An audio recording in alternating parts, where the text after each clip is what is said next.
नमस्कार दोस्तों, आशा की पाठशाला में आप सभी का स्वागत है। आज मैं आप सबको बच्चों कक्षा 4 फुलवारी की कार्य पुस्तिका में पाठ 6 हाँ में हाँ का अभ्यास करेंगे। तो आइए शुरू करते हैं। पहला क्वेश्चन है बच्चों, यातायात के प्रमुख साधनों का मिलान करें। तो पहला इसमें है, क्या दिया है, रेगिस्तान। तो रेगिस्तान में का मिलान हम किससे करेंगे? ऊंट से, क्योंकि रेगिस्तान में ऊंट पाया जाता है। अगला है पानी। पानी का मिलान हम किससे करेंगे बेटा? जलयान से। अगला है हवा।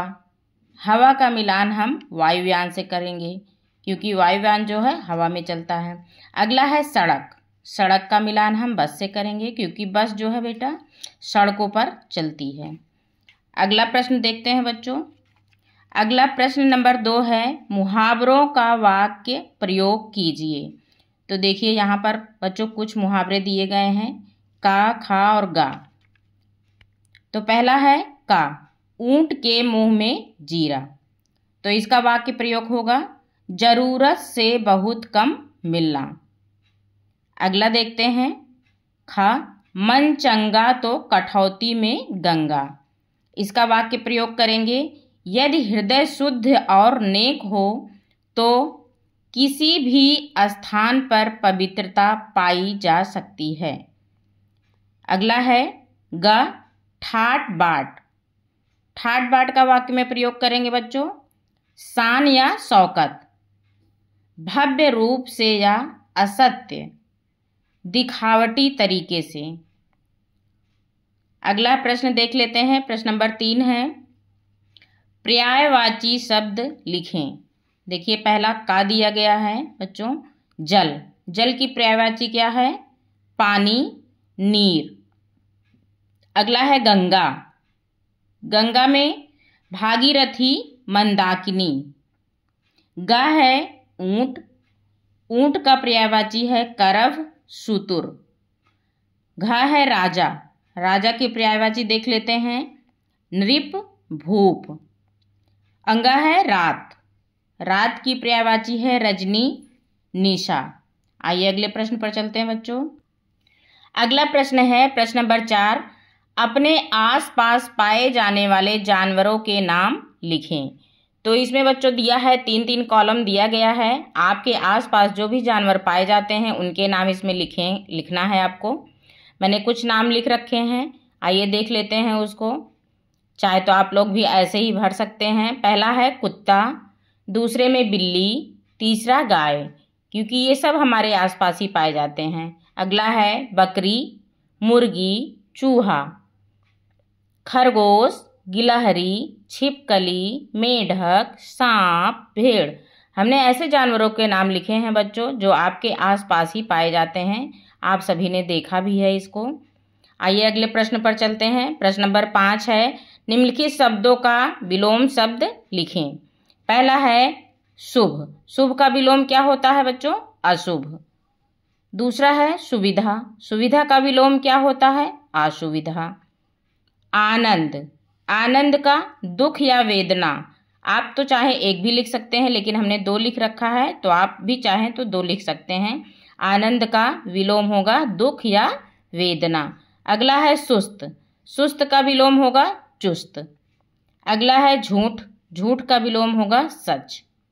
तो आइए अगले प्रश्न पर चलते हैं बच्चों। प्रश्न नंबर 6 है, मंत्री के हिसाब से निम्नलिखित सवारियों के क्या फायदे और क्या नुकसान हैं?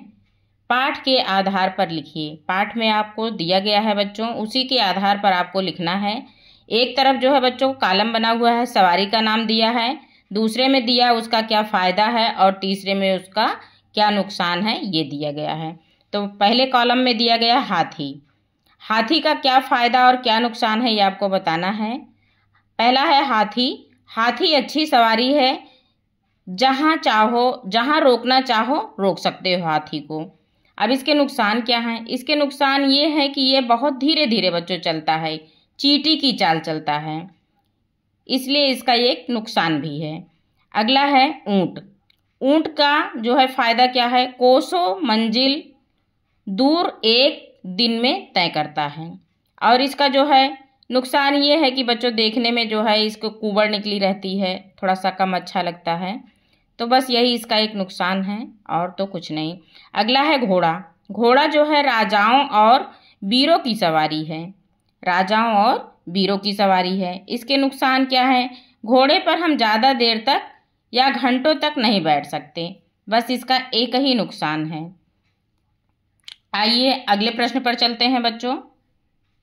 प्रश्न नंबर 7 है, अपने आसपास पाई जाने वाली नदियों के नाम अपने बड़ों से पूछकर लिखें। अब इसमें बच्चों क्या करना है, आपके घर में जैसे मम्मी पापा हैं, दादा दादी हैं, तो आप बड़ों से भी पूछ करके लिख सकते हैं। लेकिन हमने यहाँ पर देखिए कुछ लिख रखा है नदियों के नाम, तो आप इसको भर सकते हैं। पहला है हमने भरा है गंगा नदी, दूसरा है गोमती, तीसरा गोदावरी, चौथा सरयू, अगला है बेतवा, चंबल, सिंध, राप्ती आदि। ऐसी ढेर सारी नदियों के नाम हमने लिखे हैं। आप चाहें तो अपने घर में भी बड़ों से पूछ करके लिख सकते हैं। आइए अगले प्रश्न पर चलते हैं बच्चों। प्रश्न नंबर 8 है, इस कहानी से संबंधित बातें अपने बड़ों से पूछकर लिखें। इसमें क्या करना है, कहानी से संबंधित बात आपको बड़ों से पूछ करके लिखना है। कहानी का नाम था हाँ में हाँ, तो आपको इस हिसाब से लिखना है। तो इसमें हम लिख सकते हैं हाँ में हाँ मिलाना। जैसे क्या होता है, कभी कोई चीज़ कोई पूछता है या कुछ कहता है आपसे, तो उसके हाँ में हाँ आपको मिलाना है। तो यही इसमें थोड़ा सा लिखना है, हाँ में हाँ मिलाना। अगला है बहाने बनाना। अगला है बुंदेलखंड की लोक कथा। इसमें 3 चीज़ों के बारे में बताया गया है, तो हमने ये तीनों चीज़ें इसमें लिख दी हैं बच्चों। अगला है प्रश्न नंबर 9, आप एक स्थान से दूसरे स्थान पर जाने के लिए किन किन साधनों से जाते हैं, उनका चित्र बॉक्स में चिपकाएं व नाम लिखें। तो बच्चों देखिए इसमें जो है बॉक्स बना हुआ है 4, 1, 2, 3, 4 बॉक्सेस बने हुए हैं। इसमें आपको क्या करना है, या तो आपको चित्र चिपकाना है, चाहे तो आप चिपका सकते हैं रेडीमेड लेकर के, और चाहे तो आप इसमें बना भी सकते हैं। जैसे हमने लिख रखा है इसमें बस, तो आप यहाँ बस का चित्र भी बना सकते हैं या चिपका सकते हैं और उसका नाम लिख सकते हैं बस। अगला है ट्रेन।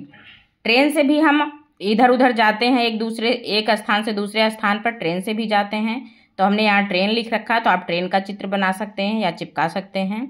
अगले कॉलम में हमने लिखा है मोटरसाइकिल, तो मोटरसाइकिल से भी हम एक स्थान से दूसरे स्थान जाते हैं। अगला है कार। कार से भी जाते हैं हम एक स्थान से दूसरे स्थान पर। तो आप बच्चों इसमें जो है चित्र बना सकते हैं या चिपका सकते हैं। तो हमारा ये पाठ आपको कार्यपुस्तिका का हाँ में हाँ कैसा लगा, उम्मीद करती हूँ आप सबको ज़रूर पसंद आया होगा और समझ में आया होगा बच्चों। और समझ में आया हो तो हमारे चैनल को लाइक, शेयर एंड सब्सक्राइब ज़रूर करें। धन्यवाद।